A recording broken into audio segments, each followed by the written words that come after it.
All right, it is 3:30. Welcome to the Communication Research Center's April Colloquium. My name is Michelle Amnesty. I'm the director of the Communication Research Center. I'm also the Associate Dean for Research here at the college. Thank you for joining us on this beautiful spring day in Boston. Before we begin, I have a few housekeeping items. Please silence your phones, your laptops, anything that dings so you don't disrupt your neighbor, and because we're recording this as well. And if you're a student wishing to earn research credit for the class, please be sure that you have checked in with our wonderful staff in the back. And I'd also like to thank our wonderful staff for helping us today make the colloquium series possible. Amanda King is our research and lab manager. I see Violet Lee back there, and I see Sean Minnow as well. So thank you all. So our colloquium speaker today is Dr. Ejae Lee, who is an assistant professor of public relations at the college. She holds a Ph.D. in media arts and sciences from Indiana University. Dr. Lee's research delves into how organizations can effectively communicate with stakeholders to foster authenticity and develop strong, sustainable relationships. She is also spearheading an international research project on authenticity and corporate social advocacy as a research fellow at the Arthur W. Page Center at Penn State University. Her work aims to offer practical insights for communication professionals and contribute to the advancement of public relations theories and education. Today, Dr. Lee is sharing her research on how individuals form opinions about a corporation's authenticity based on its public stance on sociopolitical matters and what it means for public relations. Please join me in welcoming Dr. Ejae. Hey. Hello, everyone. Hi. Hi. How are you? It's beautiful outside, right? Yeah. Well, we're going to talk about another beautiful topic here inside. Thank you very much, Dr. Michelle Amnesty, for the wonderful introduction. I am very excited to talk about this topic, authenticity in corporate social advocacy. I've been exploring this topic, how organizations, how authenticity shape the way organizations engage with somewhat controversial corporate social topics. So let's talk about this. Here's our agenda for today. So first topic, I would like to give you a broad picture of this topic and concept. So what's corporate social advocacy, CSA, and what is authentic? Why is it important? Why is authenticity important? So then I would like to showcase 4 recent studies that I conducted and then I've been working on now.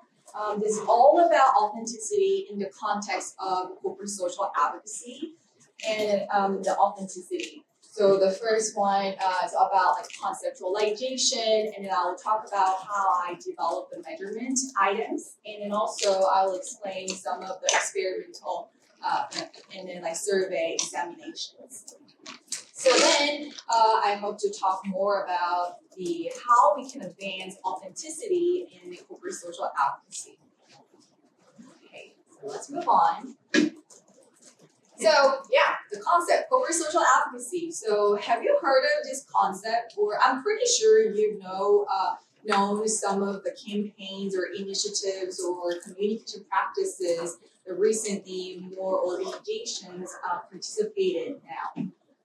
So this is one of the recent research, the PR research articles, a definition of the corporate social advocacy.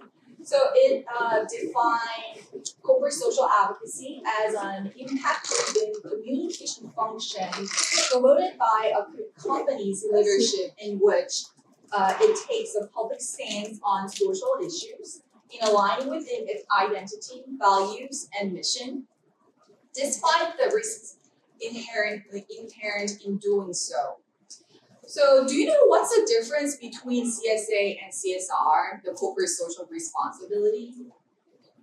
Or do you think they are the same? Yes. But I'm pretty sure most of you have heard of like CSR a lot, right? Or ESG, right? And then to some people, like CSA, is it the same one, a different one? What's the relationships between these two, or those concepts? So I would say there's another like a definition. So the CSR, the corporate social responsibility, involves non-controversial philanthropic efforts or practice for societal benefit or the public good, and it received a broad stakeholder approval.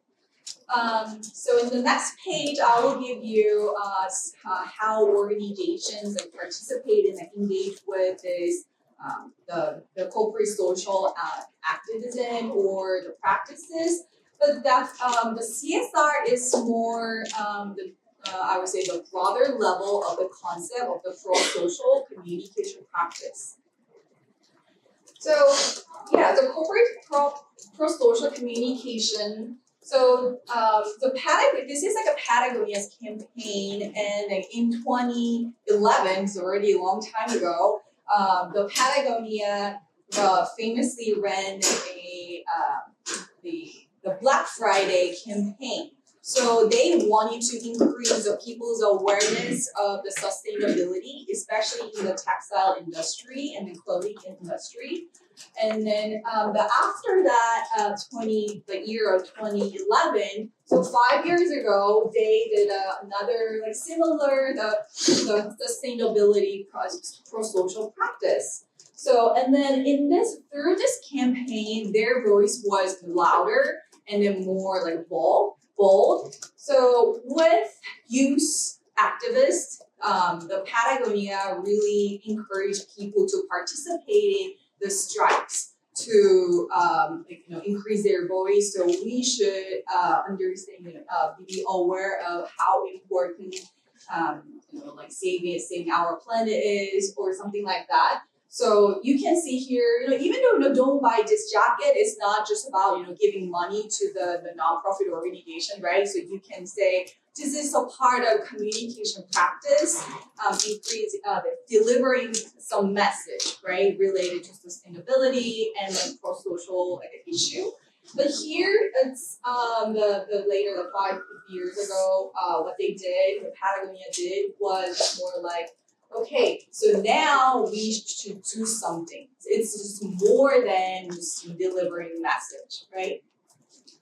So what I wanted to say here is pro-social communication evolves.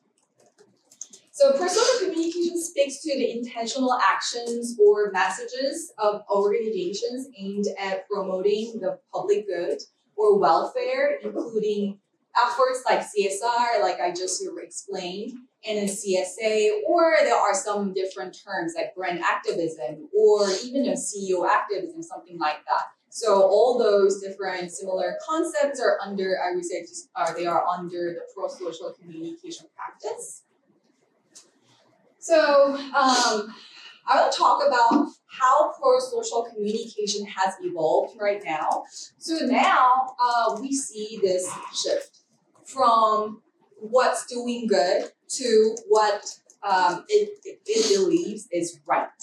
So I just said it's not just right to everyone. So it's so organizations believes that this is right for us and also for our society. So based on our core values or our business values, something like that. So now we see this big shift in the industry, in the world. And then, so another aspect of the evolution of the pro-social communication is now more and more people expect organizations, especially businesses, to do something for our society and then speak out something for our social change and social justice.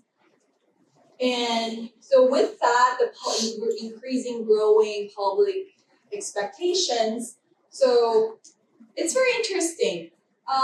The recent studies show that there is a real the business outcomes caused by or resulted from the corporate social advocacy and the corporate social responsibility. So if an organization takes a stance out on, for example, gun control issue or voting rights law, people start to believe, trust the organization or the brand more, and then they are willing to buy their product or they want to use their services more because the company or the organization takes stance or speaks out on the issue.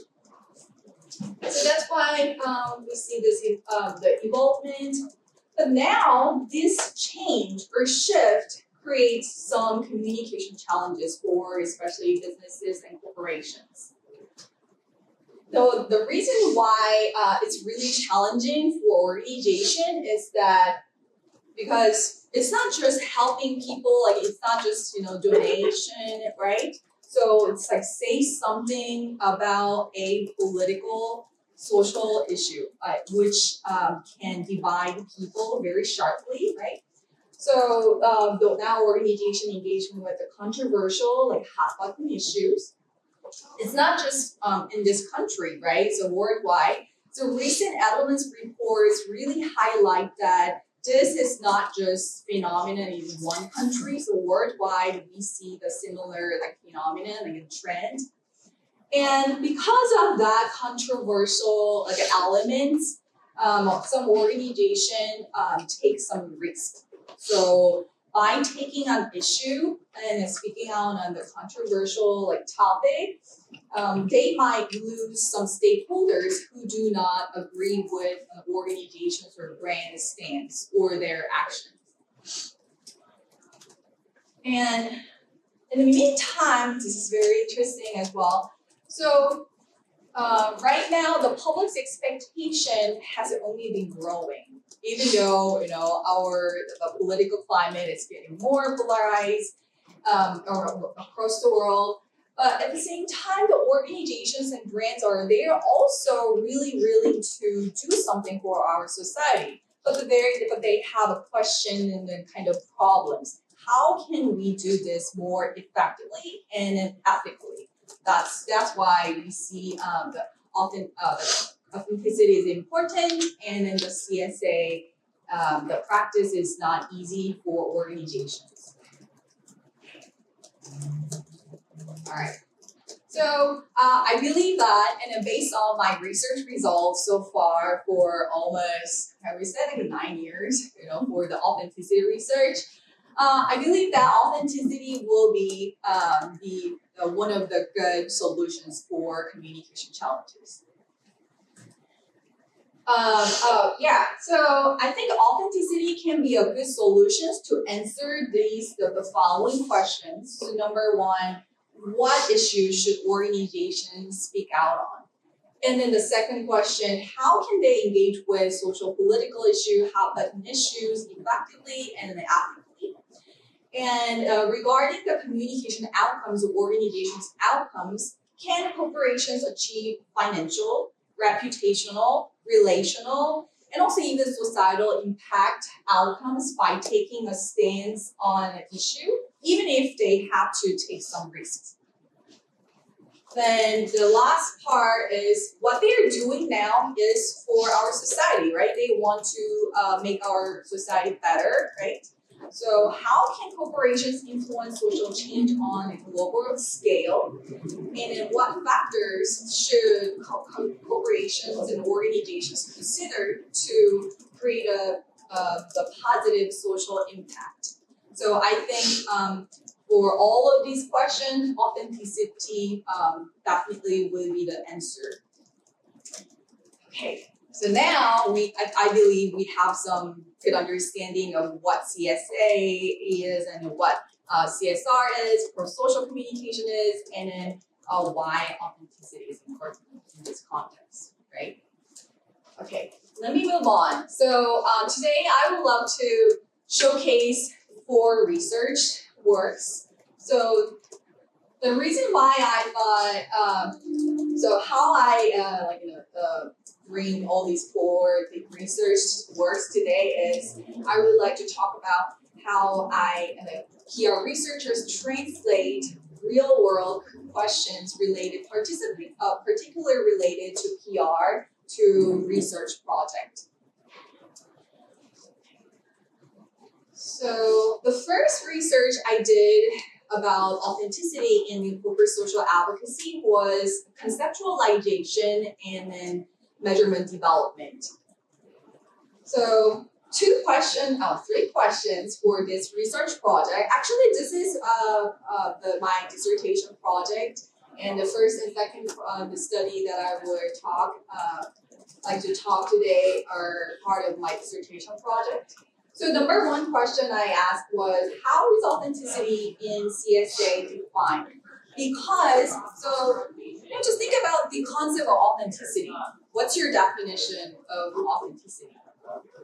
If I ask you your own definition, from here to to everyone, we will have plenty of different definitions of authenticity. But definitely we'll have some common elements from the all the great definitions here, right? So that's because authenticity is very abstract and complex context. So it's really important to understand authenticity in CSA in this specific context, also from PR perspective.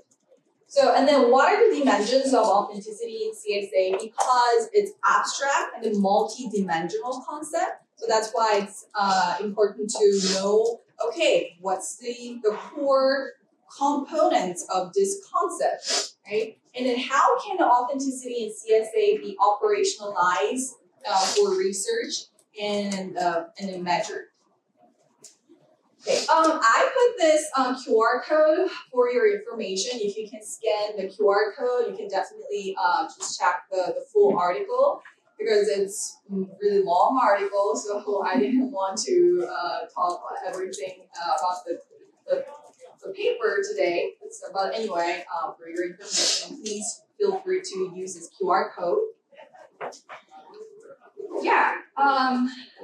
So let me quickly talk about the whole process. So the first part was conceptualization, and then the next stage was measurement development.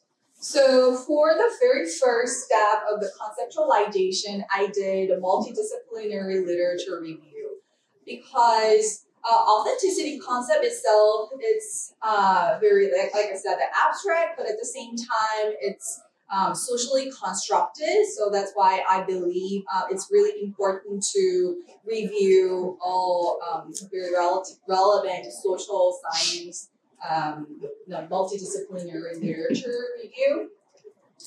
And then after I finished the literature review, I did an open-ended online survey. So with the understanding from the literature, it was really important to also understand the public's perception, right? So I conducted the open-ended survey question. Then, because I developed the definition and then the dimensions within the PR perspective, the context, I conducted in-depth interviews with PR experts. So then, to analyze all the data, I did a content analysis, and then I was able to define dimensions, 4 dimensions. I will talk about the 4 dimensions later, and then develop the definition of it. So, with some good understanding of the concept of authenticity in CSA, I started the measurement development. So first part, the measurement is more like just like survey question type item. So I wanted to generate the item, the very first initial items to represent the concept authenticity in CSA. Then I asked the PR experts to assess content validity, whether it's valid enough to represent and explain this concept. So then this is very statistic heavy stage. That was more like the specify the relationship, the links between the 4 different dimensions that I identified through the conceptualization stage to the bigger the core concept of authenticity. So then with that the measurement model, I collected the data using survey method. So evaluated the scale of reliability and the validity. So after finished the data analysis, I get a new data set to like evaluate and validate this measurement items. So I actually repeated this process 3 times. So I collected 3 different data sets to develop, evaluate, and validate this measurement item. So literally it took me, I think, more than 2 years to complete all these 2 the stages. But it worked because I got the definition of authenticity. So authenticity concept consists of 4 dimensions. So number 1 is a truthfulness. So it involves the people's or public's perception of how organization that stands up and it aligns with their core values and their social mission if they have their social mission by taking a stance or speaking out on the issues. And the other dimension was congruence. It's more like a walking the talk. So alignment or consistency between an organization's advocacy message and an action. I would say these 2, the consistency and the truthfulness, are more like a baseline of the concept of authenticity. I would say throughout across the different discipline. But here, what we are talking about in the corporate social advocacy context, and then the pro-social communication, right? So people really expect to see some commitment for society. So this is like people's perception involves whether an organizations take a stance or their statement or actions is really something for our society or social good. And this is a very unique dimension of the CSA because unlike CSR, corporate social responsibility, because organizations now take a stance on a controversial issues, so people really think about whether an organization is really willing to do this despite the possible or even actual negative consequences like backlashes or negative comments through the social media or even like a boycott or something like that. Yeah.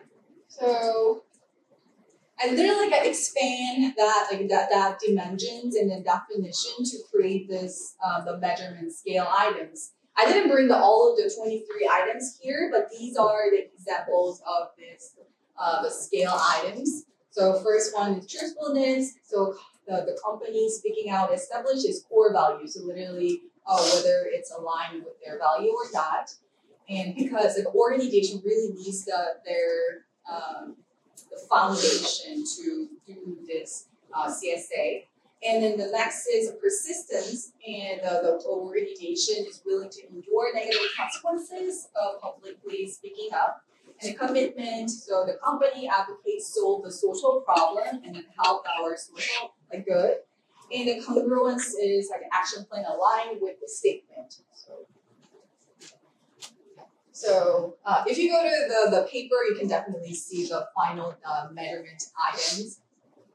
And then if you want to use these items to measure the authenticity level in the context of a CSA, you can definitely conduct this online survey using this measurement items. Yeah. Now, so yeah. Let's switching gear to polarizing issue. So it's a little bit tough, but necessary area in the context of corporate social advocacy. So these are big questions that I had when I conducted this study. So number one, how do perception of issue polarization, so whether this issue is more polarized or more polarizing or not, and the differ depending on the issues, and how the relationships between authenticity, I would say relationship here, for example, trust, and people's support for organization differ across different polarizing issues. So the bottom line of this study was if CSA on the wording is taking a stance is authentic, like perceived by the public as authentic, will it increase the relationship quality, or will it increase the supportive responses, for example, word of mouth, or the purchase intention, or their willingness to support the organization's the CSA efforts.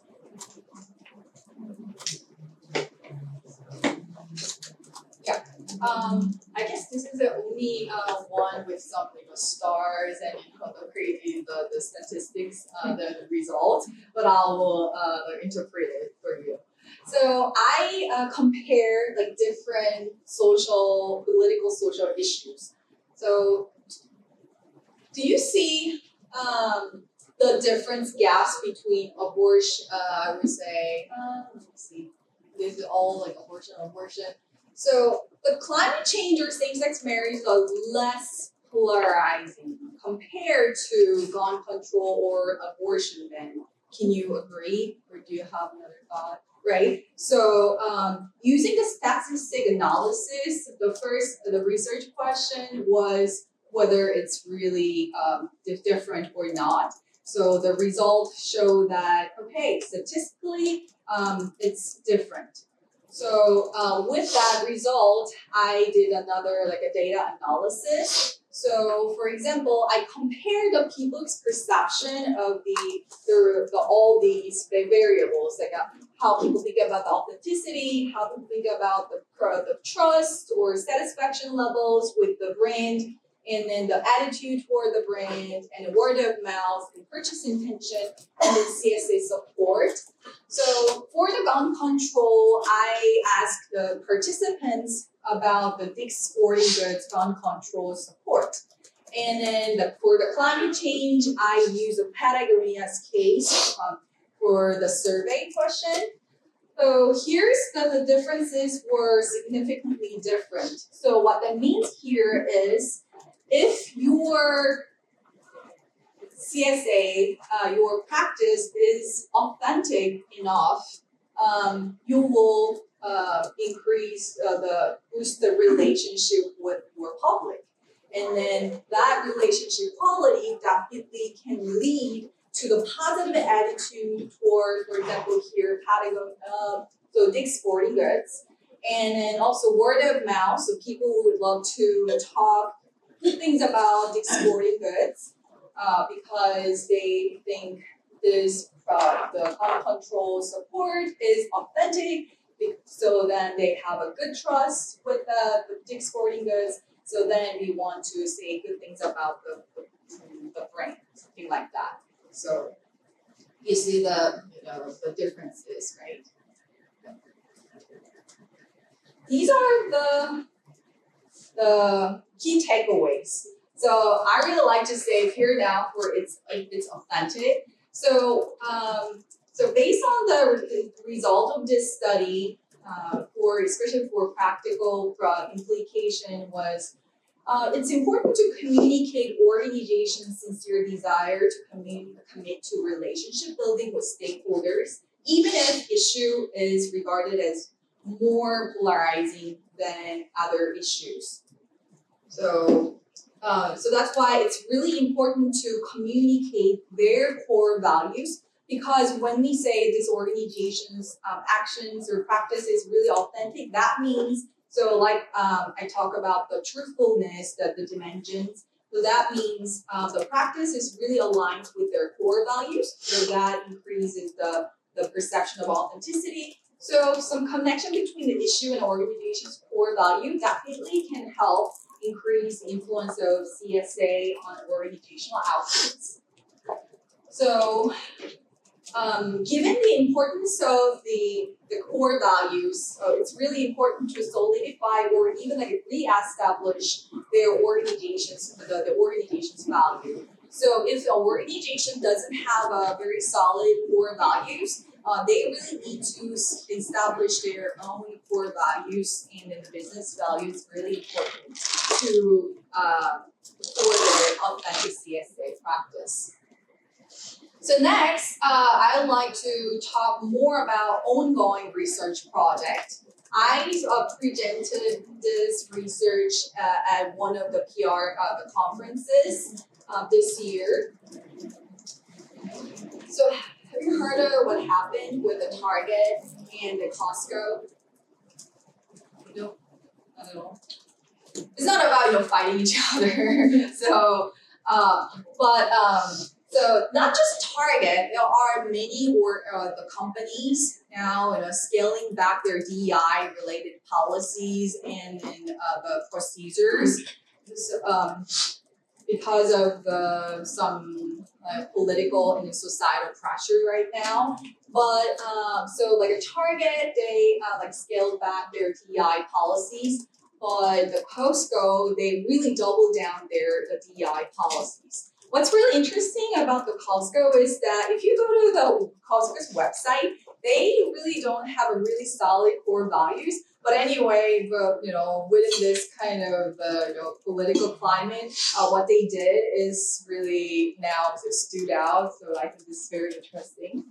So yeah, these are the questions that I had for this the ongoing research. So how does a company changing its stance on issue affect the authenticity? And then how does changing its stance, keep the stance or changing their stance or stay silent affect the authenticity of leading companies, the CSA, for example, Ben & Jerry's, Patagonia, right? Or even like a Target was regarded as is regarded as a leading in this area, like compared to the followers.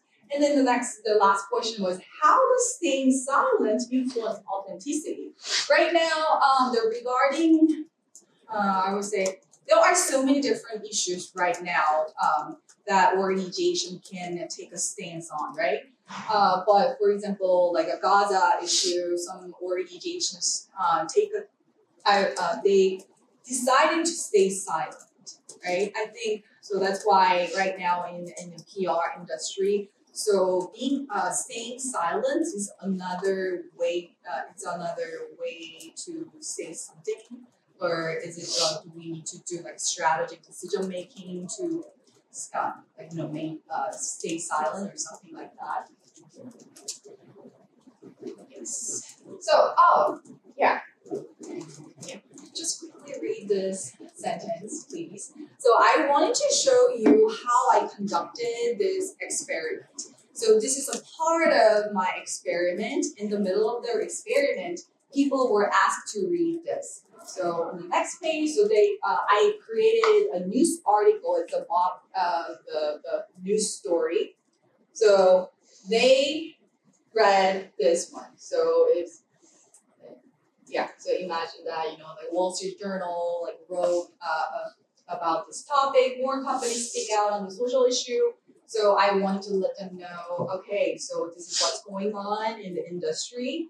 And then for this research project, I didn't use a DEI topic. I know this is very timely topic, an important topic, but now what I'm doing is experiment the method. So it's important to exclude all a mixture, confounding factors out of the experimental survey. So if you have more questions about the experimental the study design, I'm happy to talk more after the presentation. So that's why I wanted, but still abortion is very important issues in the society. So yeah, so after the first page, I gave them this short message. The first one is a leadership condition, and the other one is the following the followership CSA. So the number of the words pretty similar, and then the setting is pretty similar, but the topic, the content the message is literally different. So this is the verb bit. This is like a hypothetical company leading this social, like a corporate social advocacy practice, and here the verb bit. This is the hypothetical company is now following the other companies and industries trend to speak out on the issue. So then another the signpost for the participants, because I want to set the different conditions. So now let's say, that was published last year, and then this year, now this story now saying a different one. So how companies speak out on a social issue. So 1 year later, some companies shift gears, their stances under the pressure on the abortion issue. So with that, after that, here's 3 different conditions. So number 1, keeping its stance, and stance changing its stances, and then staying silent. So the participants are supposed to read one of this a signed reading. So after that, I conducted I asked a series of questions. So this graph shows the different effects of authentic CSA. So different effect of the stance changes on authenticity. So you see here, so if an organization keeps their stance, definitely people think that this is more authentic and across all 4 dimensions. And definitely people can say, this is really persistent stance, so definitely it's more higher than the other 3. And then change definitely just really dropped from the keeping the stance conditions. But this is very interesting. So more staying silent is it gave a mixed effect. So for the experimental the setting, I control some variables here, and then I also checked some whether those different messages would successfully control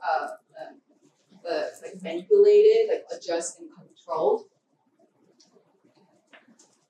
And here's key takeaways. It's really important to communicate commitment for increasing authenticity. So organizations need long-term planning. So when an organization engages in the CSA for the first time, it should be choose an issue aligned with its value and develop a long-term plan to maintain consistent stance, right? And so another message I think I would like to tell organization is don't just stay silent. Sometimes organizations definitely need to do strategic silence, but silence may undermine its authenticity, particularly its persistence, even more than changing its position. So then, for organization or communicate readiness is really important. So maintaining a consistent the stance can shape the public perception of organization's commitment to social change and then its willingness to accept potential negative consequences. So because right now more organizations are willing to do something for our society, so it really needs a long-term and a sustainable communication plan. So last project. I've been doing the global research project. So our team has been conducting 5 studies, experiment and survey studies in 5 countries: Chile, China, South Korea, the UK, and the US, to examine. I brought 3 different projects here. So quickly just go over the key the research question of those projects. So number 1, very effective authenticity dimension on social consumers responses. I thought it's really important to understand whether authenticity, the meaning of authenticity, is different across the country or not, or if some elements are like a common or necessary element across the countries, what elements should be more emphasized for organization authentic CSA practice. So that was the first project. And the second project was about different public perception of social values. So right now we know that, I'm pretty sure we have here multinational groups. So your home country, like society, has own cultures and then social norms and different the political situations right now. So that's why definitely the peoples in different countries have their own expectations toward the organization of especially multinational global corporations like Nike or Patagonia, right? So we want to understand how those different perception of the social value communication can affect the authenticity, and then also people's behavioral and attitudinal responses to the organization. And then the last one was, okay, this is all about pro-social communication. So the organization really wants to do something for society across the world, right? Across the border. So, okay, what's the how authentic CSA increase or the positively influences the public engagement? For example, the participating in rallies, or their willingness to sign the petitions, or like donating more money to the nonprofit organizations related to that specific social issue, something like that. These are the key takeaways from the 3 ongoing research projects so far. So, hey, we need to understand nuanced differences in effect of authenticity. So, for example, here, so truthfulness is really important in Chile and UK to increase the people's purchase intention. And then for also like word of mouth. So to increase the word of mouth through authentic CSA, it's really important to align with the core values in Korea and UK, and in the United States. It's really important to communicate and then demonstrate how they're how willing this organization is to do something for society, and despite some of the actual and impossible risks. So something like that. And then another key way is that it's really important to understand. So CSA expectations are very different across the different countries. So with growing emphasis on social value shared with corporations, U.S. consumers view CSA as more expected and then normalized than consumers in other countries. So when we did this global research projects in different countries, we noticed that right now, speaking out on the controversial issues here in the United States is kind of well understood for peoples and also like organizations. Well, for example, in Korea, some people think that it's really important to increase the awareness of some social issues, but not everyone really expect to see organizations taking a stance on controversial social political issues. So, okay, so right, especially in Chile and Korea, even low involvement individuals. So that means if individuals don't have are not really engaged with a certain social issues, when an organization CXA practice is really authentic. People think that, okay, we want to do something for our society, we want to participate in rally, and we want to participate in a petition or something like that. So we see some the real impact and of authenticity in different countries. Okay, yeah, let's see if I have enough time for the Q&A. Yeah, we're approaching to the end of the presentations. So a month ago, JP Morgan Chase changed their internal policies about DEI. So even though that was more like internal, like a memo and then some internal like a policy change, but I think this change offers an interesting example. So what they said to their employees internally was that we are changing equity in DEI, the E, to opportunity. So they changed, reframe their DEI to DOI, so diversity, opportunity, and inclusion. Because E always meant equal opportunities to us, not equal outcomes. And we believe this more accurately reflects our ongoing approach to reach the most customers and clients to grow our business, create an inclusive workplace for our employees, and create success opportunities. So they're not saying we change it. So they what they want to do is more like highlight their core values. So I'm not saying whether their policies or is the specific the procedures are good or not. So, but I think this is kind of good strategy, communication, decision making.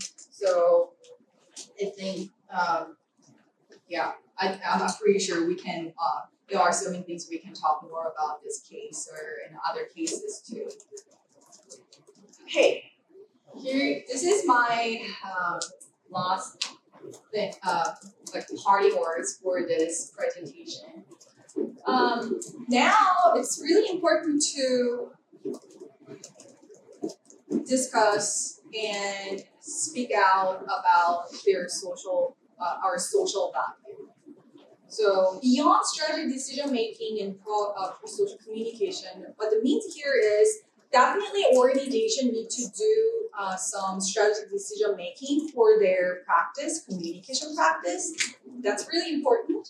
But at the same time, what's really important, like in the long term, is that organizations should establish their solid core values, and then they need to communicate their values with all different kinds of publics.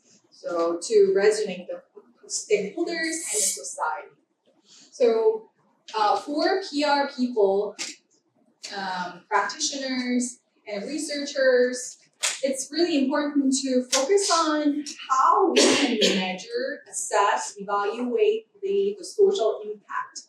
Even though it's real, the effect of pro-social communication practice on word of mouth or reputation or the purchase intentions are real. But why we're doing this pro-social communication practice is for our society. So we want to further our society. We want to promote and advance our social justice, right? So greater focus on demonstrating social impact rather than solely bottom-up outline will be essential. So it's really important to develop some solid and reliable value measurement items to measure and assess the social impact we want to achieve through the corporate social advocacy. It's important. So future research should develop relevant, robust indicators to track and assess the real-world effect of corporate social initiatives. Okay. All right. Thank you very much.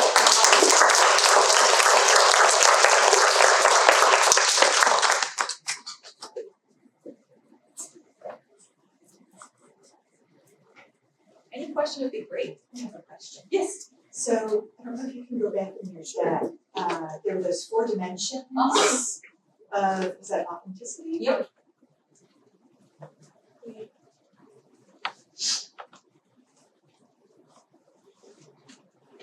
This one.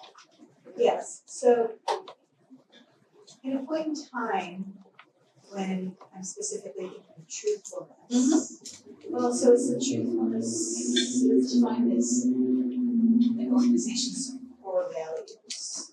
Okay. But when, so this is, I'm thinking of how you operationalize this among consumers when, what I perceive to be truthful may be different than what she perceives as truthful. How does that affect what you're trying to do here? Yeah, so I would say, these three questions definitely will help you to understand, how I operationalize this in truthfulness. Yeah. So really, just ask, these three questions is asking the organizations. It's not just about organizations itself. So organizations taking stand taking is it's taking stands. The practice aligns with core values. That's the question. And then the stand taking, the practice CSA demonstrates what value companies truthfully hold. Yeah. So really like a narrow down, into this context. Does it make sense? Yes, that makes sense. Yep. Seeing this specifically. Mm-hmm. Is it perhaps a company being true to itself? That's sort of what you mean by truthfulness, a company being true to its values, Truthful to values. true to its own values. Yes, and then, and also this is all about perceived authenticity, so public's perception. So I would say this is a very like abstract and then like high level like a concept, but like a when think about in person. Okay, I believe this person is really authentic, right? But some people do definitely don't do agree or do not agree, right? But depending on their how they believe about believing in authenticity, right? Yeah. Do you think that a company or a business can be perceived as authentic without having core values, or do you think that they have to coincide with each other? That's a really great question. So I think that's that will relate to the Costco case as well. So I just briefly mentioned Costco has core values, but Costco's core value doesn't have any social related missions or values. But so that's why it's really so. And then I want to give you another example. So Ben and Jerry's. So if you look at Ben and Jerry's missions, they have three different missions values. So one is for product because they are ice cream company. So what they want to do is we want to make a really nice ice cream. And the other one, we want to make more profit because we are a for-profit organization. And then the third one is a social value. What we're doing is we want to empower our society and then we want to privilege or our power to improve our society. So Ben and Jerry's, so that's why I think people really believe that Ben and Jerry's is really authentic in terms of their social advocacy. But I think that if you don't have a really solid value related to the social society, I would say people might not think that their CSA is really authentic like Ben and Jerry's. Please. Thank you for fascinating one. I think that's somehow related to also kind of brand experience or the brand perception Yes. heavily. We got a new animal here, right?